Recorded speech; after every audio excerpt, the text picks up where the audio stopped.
तो अगला है वस्तुओं का समूह बनाना। Sorting material into groups. कह रहा है कि निम्नलिखित द्रवों में से प्रत्येक में एक लोहे की कील रखी गई है। इस मामले में यह अपनी चमक को खो देगा और फीका दिखाई देगा। मतलब 4 गो ऑप्शन में दिया है द्रव का नाम। 4 गो ऑप्शन में दिया है द्रव का नाम। तो उसमें बोल रहा है कि कौन सा द्रव में रखेगा लोहा के कील को, कि वह कि लोहा जो है अपना चमक खो देगा। लोहा जो है अपना चमक खो देगा और फीका दिखाई देगा। फीका दिखाई देगा। तो कौन सा द्रव में रखेगा लोहे को? लोहा का कील कह रहा है तो वह लोहे न हुआ। तो 4 ऑप्शन दिया है लोहा, नीचे दिया है 4 गो ऑप्शन। उन चारों में से कौन से द्रव में मतलब लोहा के कील रख देगा कि वह अपना चमक खो देगा और फीका दिखाई देगा? तो शीतल पेय में देगा। शीतल पेय में, शीतल पेय यानी कि सॉफ्ट ड्रिंक में रख देगा लोहा को तो वह अपना चमक खो देगा और फीका दिखाई देगा। और बाकी ऑप्शन था सरसों का तेल तो उसमें सही रहेगा, नारियल का तेल उसमें भी सही रहेगा, मिट्टी का तेल उसमें भी सही रहेगा। लेकिन यदि जो शीतल पेय यानी कि सॉफ्ट ड्रिंक में लोहा के कील को रख देगा, मतलब लोहा को रख देगा तो वह अपना चमक खो देगा और फीका दिखाई देगा। अगला है आपका पता निम्नलिखित में से वह पदार्थ चुनिए जो जल में पूर्णतः घुलनशील है। तो जल में घुलनशील होना चाहिए, जल में घुलनशील और पूरी। तो ऑप्शन में दिया है पहला में चाक पाउडर, दूसरा में चाय की पत्ती, तीसरा दिया है शर्करा और चौथा दिया है लकड़ी का बुरादा। तो इन चारों में से कौन सा है पदार्थ जो जल में पूरा घुल जाएगा? तो शर्करा होगा। क्या होगा? शर्करा यानी कि ग्लूकोज है जो कि पानी में पूरी तरह से घुल जाएगा। अगला दिया है आपको निम्नलिखित पदार्थ प्रदान किया जाता है। तो क्या क्या प्रदान करेगा? आवर्धक लेंस पहला में दे रहा है, दूसरा में दर्पण, तीसरा में स्टेनलेस स्टील और चौथा में दे रहा है कांच का गिलास। तो कहता है ये चारों ऑप्शन में मतलब दे दिया है।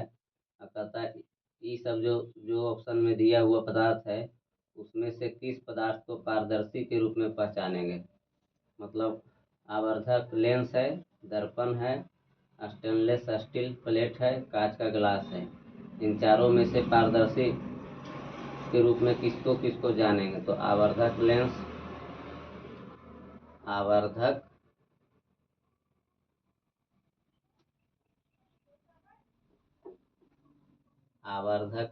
पारदर्शी के रूप में पूछ रहा है कि पारदर्शी के रूप में किसको जानेंगे? तो आवर्धक लेंस को जानेंगे। आवर्धक लेंस है जो पारदर्शी है। उसके बाद कांच का गिलास है जो कि पारदर्शी है।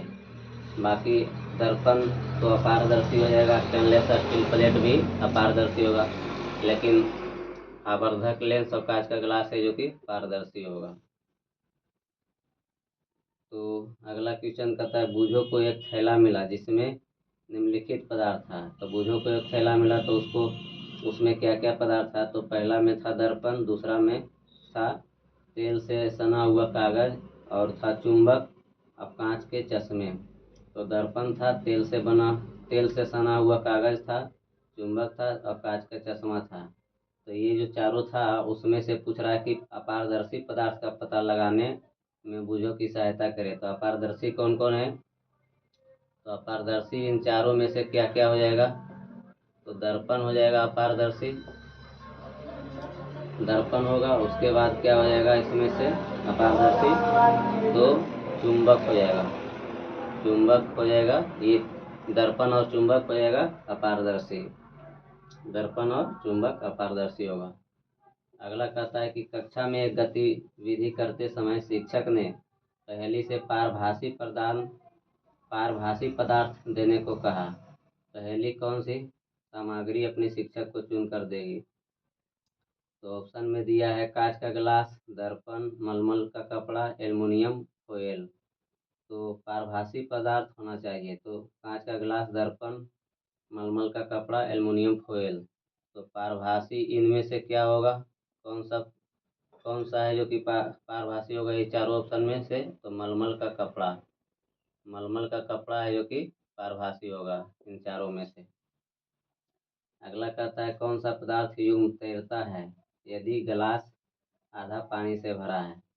तो गिलास यदि जो आधा पानी से भरा रहेगा, गिलास जो है आधा पानी से भरा होना चाहिए, आधा पानी से भरा होना चाहिए। तो कौन कौन सा पदार्थ तैरेगा? तो पंख है जो कि तैरेगा, प्लास्टिक प्लास्टिक की गेंद भी तैरेगा, प्लास्टिक की गेंद तैरेगा, ये दोनों है जो कि तैरेगा। अगला है कौन सा आमतौर पर एक सेफ्टी पिन बनाने के लिए उपयोग किया जाता है? तो सेफ्टी पिन बनाने के लिए क्या क्या उपयोग किया जाएगा? तो स्टील और प्लास्टिक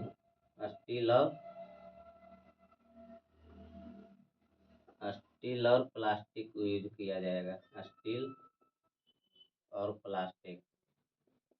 और प्लास्टिक से सेफ्टी पिन बन जाएगा, स्टील और प्लास्टिक से। अगला पूछ रहा है कि कौन सा पदार्थ चमकदार नहीं है? ऑप्शन में दिया है सोना, चांदी, हीरा और लकड़ी। तो इन चारों में से कौन सा चमकदार नहीं है? तो चमकदार नहीं है कौन कौन? सोना, चांदी, हीरा और लकड़ी, चारों में से कौन सा चमकदार नहीं है? तो लकड़ी है जो कि चमकदार नहीं है। अगला आपको क्वेश्चन में दे रहा है कि कौन सा सत्य नहीं है? तो कौन सा सत्य नहीं है ये बताना है। तो पहला ऑप्शन में दिया है चुनना है, सत्य नहीं है, सत्य नहीं है। तो पहला ऑप्शन में दिया है कि पदार्थ को सुविधा के लिए समूहीकृत किया गया है। मतलब पदार्थ को सुविधा के लिए क्या किया गया है? समूहीकृत किया गया है, समूहीकृत किया गया है। तो यह बात सही है कि गलत है? तो यह सही है। अब कहता है कि पदार्थ को उनके गुणों का अध्ययन करने के लिए समूहीकृत किया गया है। तो पदार्थ जो है उसका गुण, पदार्थ के गुण को अध्ययन के लिए ही समूहीकृत किया गया है। तो यह भी बात सही है, पदार्थ के गुण के अध्ययन के लिए समूहीकृत किया गया है। अगला है कि पदार्थ मनोरंजन के लिए समूहीकृत किया गया है। तो पदार्थ मनोरंजन के लिए समूहीकृत किया गया है, समूहीकृत, यह बात गलत है। अगला है कि पदार्थ को उनके उपयोग के अनुसार समूहीकृत किया गया है। तो पदार्थ को उनका उपयोग के अनुसार तो समूहीकृत किया गया है, यह बात सही है। लेकिन मनोरंजन के लिए समूहीकृत किया गया, यह बात गलत है। अब कहता है विषम का पता लगाएं। तो 4 गो ऑप्शन दिया, उसमें से विषम बताना है। तो पहला में दिया है तवा, दूसरा में कुदाल, तीसरा में प्रेशर कुकर, चौथा में इरेजर। इरेजर मतलब क्या? रबर। तो विषम बताना है इसमें से। तो देखो तवा, कुदाल, प्रेशर कुकर ये सभी मतलब धातु के बने होगा। ये सभी में धातु का प्रयोग होगा, धातु या धातु का। लेकिन इरेजर यानी कि रबर जो है ये अलग चीज हो जाता है, इरेजर। तो इसलिए इरेजर इसमें साइड हो जाएगा, अलग हो जाएगा। अब कहता है कार का फ्रंट ग्लास, कार में जो फ्रंट ग्लास लगा रहता है, आगे वाला जो ग्लास होता है, उसको बनाने के लिए किस प्रकार के पदार्थ का उपयोग किया जाता है? तो कार में जो फ्रंट ग्लास होता है, मतलब सामने वाला जो ग्लास होता है, जो शीशा होता है सामने वाला, तो उसमें कौन सा मतलब किस प्रकार के पदार्थ होना चाहिए? तो पारदर्शी होना चाहिए, क्योंकि सामने वाला जो ग्लास होता है वो आर पार दिखना चाहिए, इसीलिए पारदर्शी पदार्थ होना चाहिए। अब देखिए इसका कहता है शीतल पेय में कार्बन डाइऑक्साइड और एसिड होता है। शीतल पेय मतलब जो सॉफ्ट ड्रिंक शीतल पेय यानी कि सॉफ्ट ड्रिंक में क्या क्या होता है? तो कार्बन डाइऑक्साइड होता है और एसिड होता है, कार्बन डाइऑक्साइड और एसिड होता है।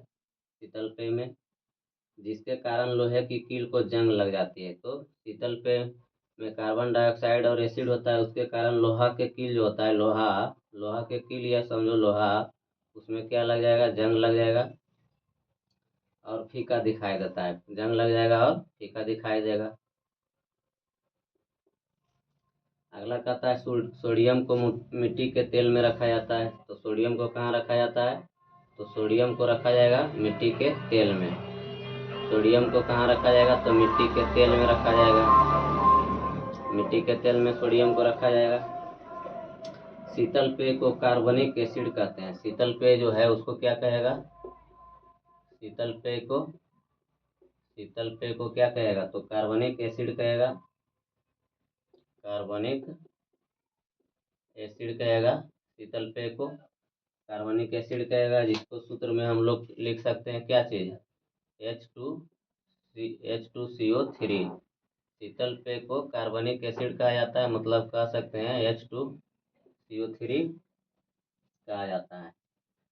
अरे शीतल पेय मतलब कहा नहीं जाता, होता है। शीतल पेय में क्या होता है, कार्बनिक एसिड होता है, मतलब H2CO3 होता है। शीतल पेय में कार्बनिक एसिड होगा H2CO3, जो कि बनता है किस प्रकार, तो कार्बन डाइऑक्साइड और जल, कार्बन डाइऑक्साइड और जल जब मिलाएंगे तो कार्बनिक एसिड बनेगा, H2CO3 बनेगा। कार्बन डाइऑक्साइड और जल को मिलाने से कार्बनिक एसिड बनता है, H2CO3 बनता है। और कार्बोनेटेड पानी शीतल पेय का मुख्य घटक है। शीतल पेय जो है इसका मुख्य घटक क्या है शीतल पेय का, तो इसका मुख्य घटक है कार्बोनेटेड पानी। कार्बोनेटेड कार्बोनेटेड पानी है जो कि शीतल पेय का मुख्य घटक है। अब कहता है अगला में कि ग्लूकोज बनाने वाले कण बहुत छोटे होते हैं, इसलिए उनमें पानी में फैलने की क्षमता अधिक होती है, अतः ग्लूकोज जल में विलय है। ग्लूकोज तो जल में विलय है ही। अगला आपको चीनी का सूत्र पूछ रहा है। चीनी का सूत्र, तो चीनी का सूत्र क्या होगा, C12H22O11। चीनी का होगा C12H22O11। अब पूछता है ग्लूकोज का, तो ग्लूकोज का सूत्र क्या होगा, तो C6H12O6 होगा ग्लूकोज का। और जल का तो पता ही होगा, जल का हो जाएगा H2O। उसके बाद कहता है भारी जल।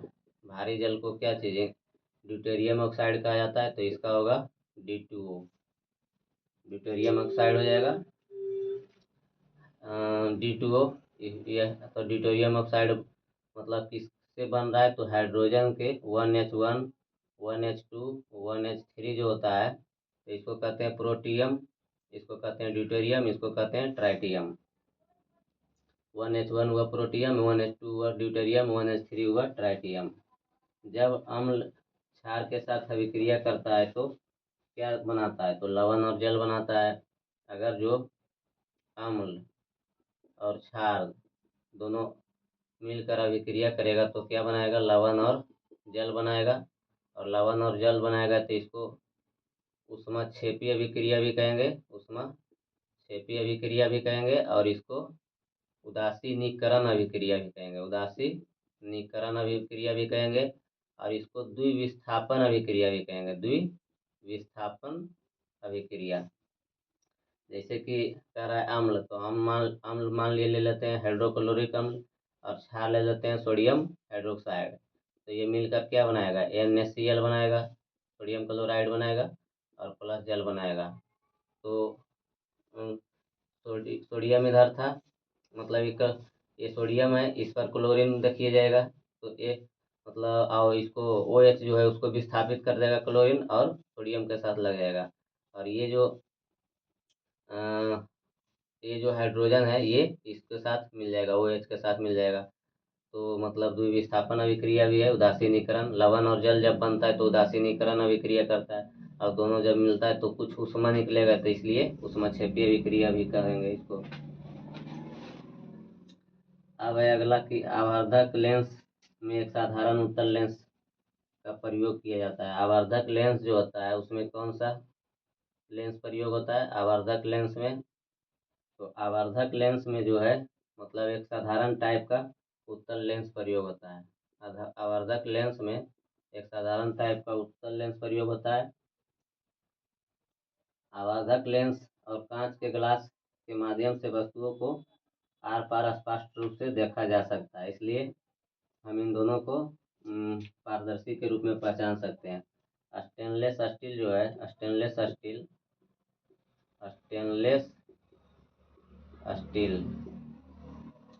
तो स्टेनलेस स्टील में क्या क्या होता है? तो स्टेनलेस स्टील में 11% क्रोमियम होगा, 11% क्रोमियम होगा स्टेनलेस स्टील में, और 8 से 10% निकेल होगा। 8 से 10% क्या होगा? तो निकेल होगा। और स्टेनलेस स्टील में 11% क्रोमियम, 8 से 10% निकेल, तथा शेष जो है, मतलब शेष जो बचा उसमें क्या होगा? तो स्टील होगा। स्टील होगा, यानी कि स्टील या और आयरन भी होता है। स्टेनलेस स्टील में क्या क्या होता है? आयरन, क्रोमियम, निकेल होता है और स्टील भी होता है। उत्तल दर्पण, जिस दर्पण की प्रवर्तक सतह ऊपर की ओर होती है। उत्तल दर्पण मतलब कह रहा है कि उत्तल दर्पण किसको कहेंगे? तो उत्तल दर्पण जो रहेगा उसका प्रवर्तक सतह जो रहेगा ऊपर की ओर रहेगा। इस प्रकार इधर कलाई किया हुआ रहेगा, और ये है जो कि प्रवर्तक सतह। प्रवर्तक सतह ये हुआ, ये हो जाएगा प्रवर्तक सतह। उत्तल दर्पण का प्रवर्तक सतह जो होता है ऊपर होता है। और अब कह रहा है अवतल दर्पण, तो अवतल दर्पण जो है उसका प्रवर्तक सतह अंदर की ओर होता है। मतलब अवतल दर्पण में देखिए, इसका इधर कलाई किया रहेगा, इसका प्रवर्तक सतह ये प्रवर्तक सतह होगा। अवतल दर्पण में ये प्रवर्तक सतह होगा और उधर कलाई किया रहेगा। जब किसी वस्तु को अवतल दर्पण के फोकस पर रखा जाता है तो उस वस्तु का प्रतिबिंब अनंत पर बनता है। यदि जो ये अवतल दर्पण है तो यहाँ होता है अनंत, सेंटर, फोकस, पोल। यदि जो किसी वस्तु को फोकस पर रखा जाता है अवतल दर्पण में, किसी वस्तु को फोकस पर रखा जाता है तो उसका प्रतिबिंब कहाँ बनेगा? यदि जो वस्तु यहाँ पर है तो उसका प्रतिबिंब कहाँ बनेगा? यहाँ पर बनेगा, अनंत पर बनेगा। वही बता रहा है। हम दर्पण और चुंबक के माध्यम से वस्तुओं को नहीं देख सकते, इसलिए इन दोनों सामग्रियों को अपारदर्शी माना जाता है। तथा अस्थायी चुंबक इस्पात तथा अस्थायी चुंबक नर्म लोहे का बना होता है। मतलब चुंबक के दो प्रकार होता है। चुंबक जो है इसका दो प्रकार होगा, एक होगा स्थायी और एक होगा अस्थायी। तो अस्थायी चुंबक जो है ये किसका बना होता है? तो इस्पात का बना होता है। इस्पात का बना होता है अस्थायी चुंबक। और अस्थायी चुंबक जो है किसका बना रहेगा? तो नर्म लोहे का बना रहेगा। अस्थायी चुंबक नर्म लोहे का बना होगा। अब एक कहता है कि चुंबक का डोमेन, तो चुंबक जो है उसका डोमेन कितना होता है? तो चुंबक का डोमेन जो है 10⁻⁻18 से 10⁻⁻21 होता है। अवतल दर्पण का प्रयोग कहाँ कहाँ होता है? तो अवतल दर्पण का प्रयोग जो है, अवतल दर्पण, तो अवतल दर्पण का प्रयोग कहाँ कहाँ होगा? मोटर वाहन के हेडलाइट में होगा। मोटर वाहन जो होता है उसका हेडलाइट में होगा। हेडलाइट में अवतल दर्पण का प्रयोग होगा। दूरबीन में होता है अवतल दर्पण का प्रयोग, दूरबीन में। और फिर कह सकते हैं कि मसाल या रोशनी में होगा। मसाल रोशनी में अवतल दर्पण का प्रयोग होगा। और नाक कान के डॉक्टर जो प्रयोग करता है वो भी अवतल दर्पण का ही, नाक या कान के जो डॉक्टर होते हैं वो भी दर्पण का प्रयोग करते हैं हजामती दर्पण के रूप में। मतलब नाई वगैरह जो होते हैं, नाई वो सब जो हजामत बनाते हैं तो हजामती दर्पण के रूप में भी अवतल दर्पण का प्रयोग होता है। नाई जो होते हैं दाढ़ी बाल जो बनाते हैं वो भी अवतल दर्पण ही रखते हैं, क्योंकि अवतल दर्पण बड़ा प्रतिबिंब दिखाता है। इसीलिए ये सभी मतलब भी नाई या डॉक्टर ये सब भी अवतल दर्पण का प्रयोग करते हैं, क्योंकि अवतल दर्पण बड़ा प्रतिबिंब दिखाता है। तो अब जानना है उत्तल दर्पण के बारे में। तो उत्तल दर्पण जो है, उत्तल दर्पण कहाँ कहाँ प्रयोग होता है तो उत्तल दर्पण का प्रयोग वाहन के साइड मिरर में होता है। मतलब साइड मिरर में जो बगल वाला गाड़ी के बगल में जो शीशा होता है ना, उसी वहीं पर प्रयोग होता है साइड मिरर के रूप में। अब उत्तल दर्पण का साइड मिरर के रूप में। और घंटी कौलिंग में होता है। घंटी कौलिंग और ऑप्टिकल वाद्य यंत्रों में होता है। ऑप्टिकल वाद्य यंत्रों में, ऑप्टिकल वाद्य यंत्रों में उत्तल दर्पण का प्रयोग होता है। अब है आगे, आगे जानना है आपको क्या चीज।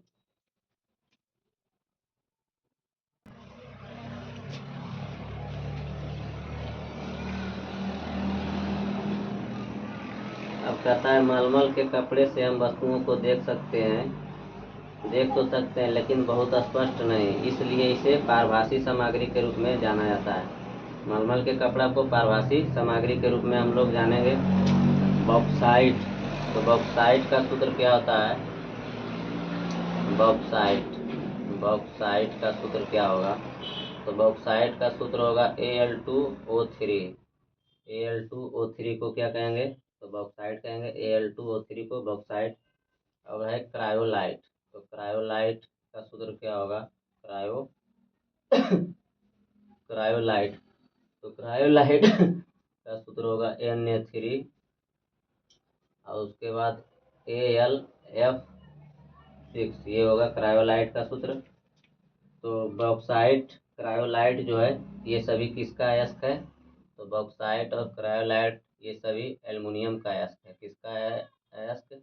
तो एल्युमिनियम का अयस्क पूछेगा कौन कौन है, तो बॉक्साइट, क्रायोलाइट ये सभी एल्युमिनियम का अयस्क है। एल्युमिनियम का अयस्क कौन कौन है? Bauxite, cryolite. उत्तल दर्पण द्वारा बना प्रतिबिंब कैसा होता है? तो उत्तल दर्पण द्वारा जो बना प्रतिबिंब होता है, उत्तल दर्पण द्वारा बना प्रतिबिंब कैसा होगा? तो काल्पनिक होगा और सीधा होगा और वस्तु से छोटा होगा। काल्पनिक, सीधा और वस्तु से छोटा होगा उत्तल दर्पण द्वारा बना प्रतिबिंब। अगला कहता है पंख और प्लास्टिक दोनों पानी से हल्के होते हैं, इसलिए यह जल में तैरता है। उत्तल दर्पण द्वारा बना प्रतिबिंब काल्पनिक, सीधा और छोटा होगा। पंख और प्लास्टिक दोनों पानी में तैरते हैं क्योंकि हल्का होता है। जिस वस्तु का घनत्व पानी के घनत्व से कम होगा वह पानी में तैरेगा। पानी में कौन तैरेगा? तो पानी में वही तैरेगा जिसका घनत्व जो है पानी के घनत्व से कम होगा। पानी के घनत्व से जिस वस्तु का घनत्व पानी के घनत्व से कम होगा वह पानी में तैरेगा।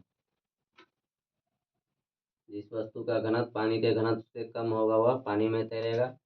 तो पानी में वही तैरेगा जिसका घनत्व पानी के घनत्व से कम होगा। तेल तथा पानी की बूंदे जो है पृष्ठ तनाव के कारण गोल होता है। तेल हो या पानी हो, तो इसका बूंद जो है गोल क्यों होता है? गोल क्यों होता है? तो पृष्ठ तनाव के कारण होता है। गोल क्यों होता है? पृष्ठ तनाव के कारण तेल और पानी का बूंद है जो कि गोलाकार होता है।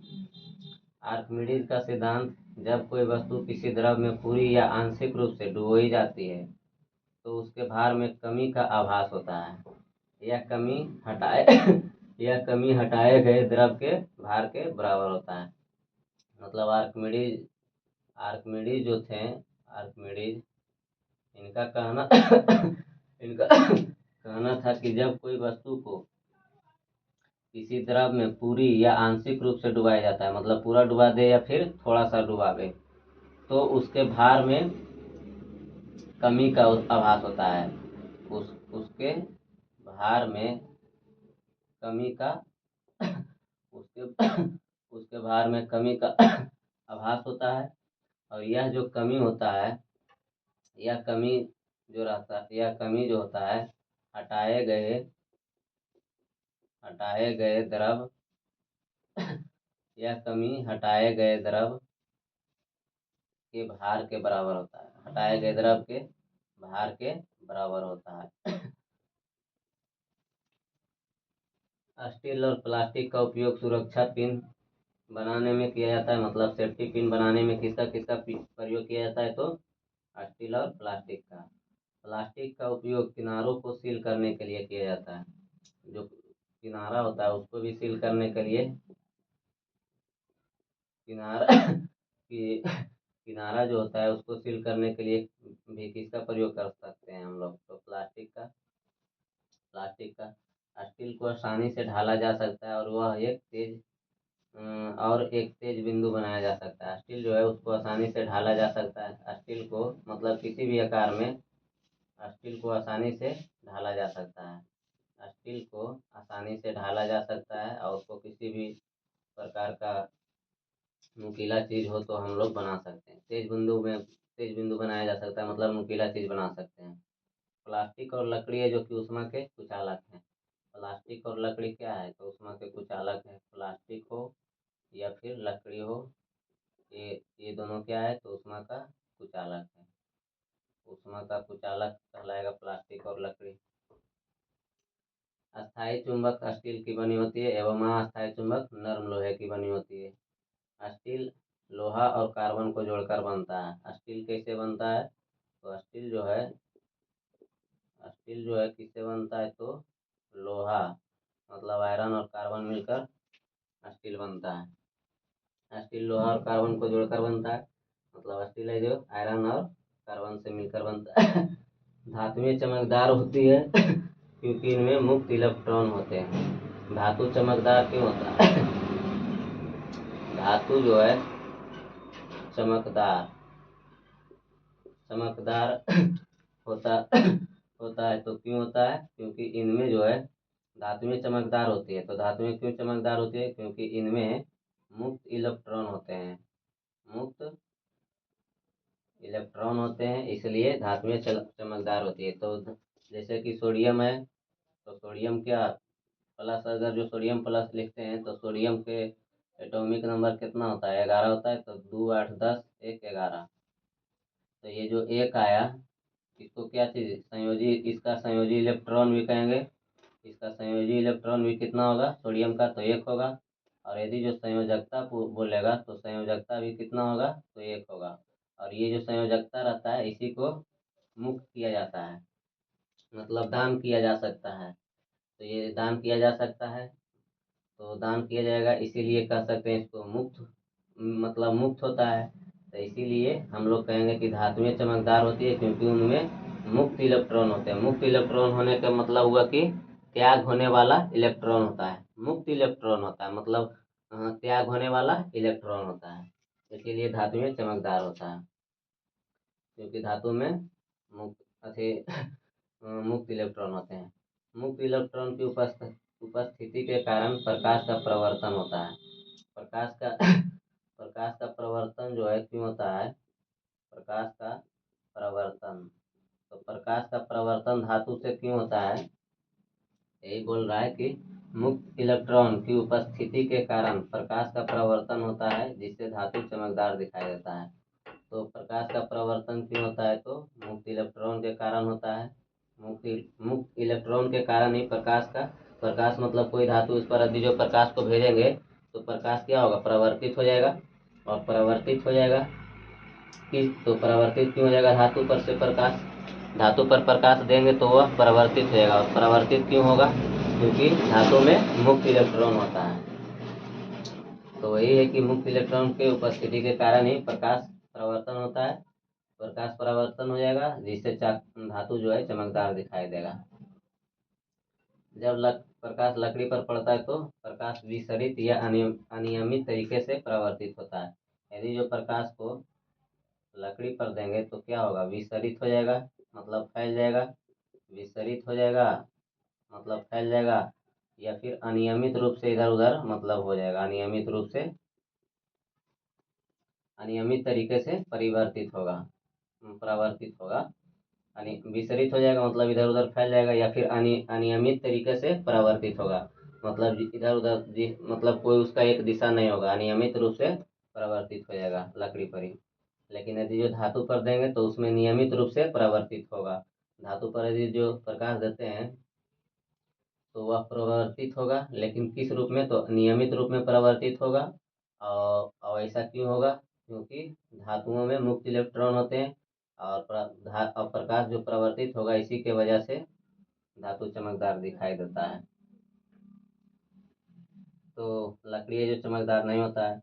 धातु वे पदार्थ हैं जो कठोर चमकीले, धातु जो होता है धातु, तो धातु वे पदार्थ हैं जो कठोर चमकीले, आघातवर्तन, ध्वनिक तथा ऊष्मा और विद्युत के सुचालक होते हैं।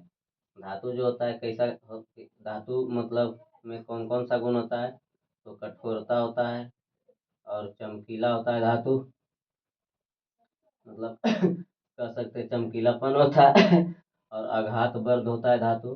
धातु आघात वर्ध होता है, मतलब पीट कर चादर बना सकते हैं। और धातु है जो तन होता है, मतलब पीट कर इसको हम लोग तार बना सकते हैं। और ध्वनिक ध्वनिक तो होता ही है, ध्वनिक होता है धातु। उष्मा उष्मा और विद्युत, ऊष्मा और विद्युत जो है दोनों का सुचालक होता है धातु। ऊष्मा और विद्युत का सुचालक होता है धातु। जैसे कि आयरन, मान लिया ऑप्शन में कुछ देते हैं, आयरन, कॉपर, एल्युमिनियम, यही सब। और आधातु जो है, आधातु ऐसा तत्व होता है जो चमकीला और आघातवर्ध नहीं होता है। आधातु जो होता है, आधातु में ना तो चमकीला का गुण होता है, ना तो चमकीला का गुण होता है, ना तो आघात वर्ध वर्धता का गुण होता है। ना तो चमकीला होता है धातु, ना तो आघात वर्ध होता है। और ताप और विद्युत का भी कुछ अलग होता है, मतलब ताप को हो या उष्मा को, ताप को हो या उष्मा को, तो ताप को हो या उष्मा को, तो ताप और विद्युत का भी, और विद्युत का कुचालक होता है आधातु, कुचालक होता है। ताप को या उष्मा को ऐसी बात हुआ, तो ताप और विद्युत का भी कुचालक होता है धातु। अधातु कहलाता है, जैसे कि अधातु के ऑप्शन क्या क्या हो जाएगा, तो हाइड्रोजन हो जाएगा, ऑक्सीजन हो जाएगा, क्लोरीन हो जाएगा, आयोडीन आयोडीन हो जाएगा, कार्बन हो जाएगा। कार्बन भी अधातु के रूप में आता है।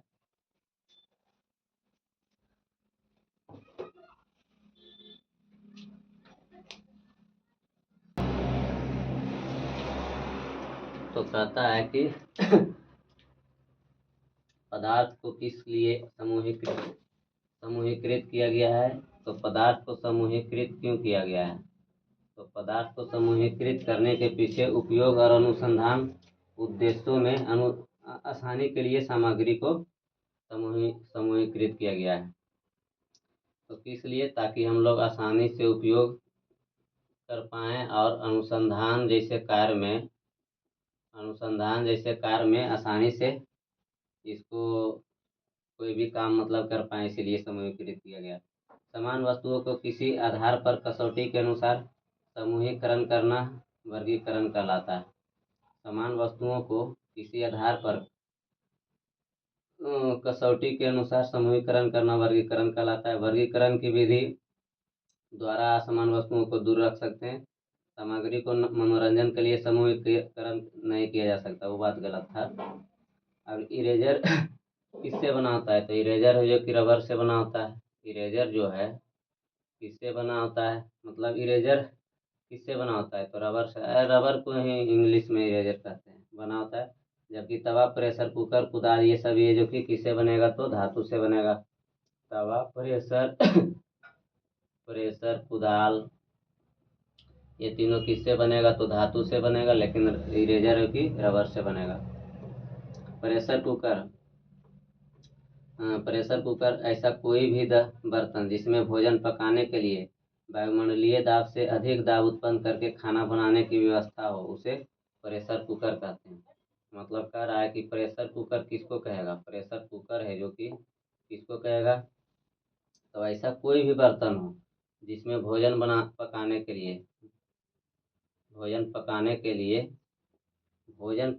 लिए वायुमंडलीय दाब से अधिक दाब होना चाहिए। वायुमंडलीय दाब से अधिक दाब हो, अधिक दाब उत्पन्न करके खाना बनाने की व्यवस्था हो, उसको प्रेशर कुकर कहेंगे। तो प्रेशर कुकर किसको कहेंगे? तो ऐसा कोई भी बर्तन हो जिसमें भोजन पकाने के लिए वायुमंडलीय दाब से अधिक दाब उत्पन्न करके खाना बनाया जा सके, उसको प्रेशर कुकर कहेंगे। और प्राकृतिक रबर, इसे कच्चा रबर भी कहते हैं। प्राकृतिक प्राकृतिक रबर जो है, प्राकृतिक रबर को कच्चा रबर भी कहते हैं, कच्चा रबर भी कहा जाता है। और यह रबर पेड़ों के अक्षीर से प्राप्त प्राकृतिक रूप से पाया जाने वाला बहुलक है। ये जो रबर है, पेड़ों के अक्षीर से, पेड़ जो होता है उसका अक्षीर से, पेड़ों के अक्षीर अक्षीर से प्राप्त प्राकृतिक रूप से पाया जाने वाला बहुलक है। प्राकृतिक रूप से पाया जाने वाला क्या है? तो बहुलक है। कार के सामने के शीशे को बनाने के लिए पारदर्शी कांच का उपयोग किया जाता है, तब ताकि सब कुछ स्पष्ट रूप से देखा जा सके। अपारदर्शी वस्तुएं वे वस्तुएं जिनके माध्यम से हम बिल्कुल नहीं देख सकते हैं। अपारदर्शी क्या होता है? अपारदर्शी जिसके माध्यम से बिल्कुल नहीं देख सकते हैं, और तो बिल्कुल नहीं देख सकते, तो जैसे कि कार्डबोर्ड, पत्थर, लकड़ी, कुछ भी। और पारदर्शी वस्तुएं वे जिनके माध्यम से हम लोग स्पष्ट रूप से स्पष्ट पारदर्शी हो, जिनके माध्यम से हम लोग स्पष्ट रूप से आकर देख सकते हैं, जैसे कि कांच, वायु, पानी। कांच, वायु, पानी, ये सभी। तो हो गया ये चैप्टर समाप्त।